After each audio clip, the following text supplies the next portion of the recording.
Здравейте, днес ще направя едно последно клипче за 29, но не знам си кой, 2016, това е за покупките ми от Дамол, понеже там ми свърши батерията и нямаше как да снимам.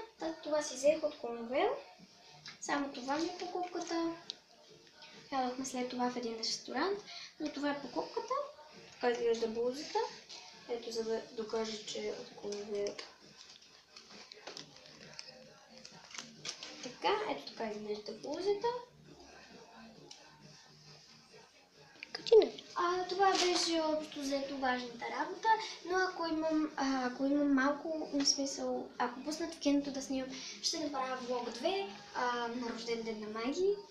Ще ходя на кино, Алиса в огледалния свят, така че може да снима някои кадри, но не се знае дали ще дадат да снимам в киното. Общо взето това беше клип от мен, гледайте и другите ми клипове от мен. Чао!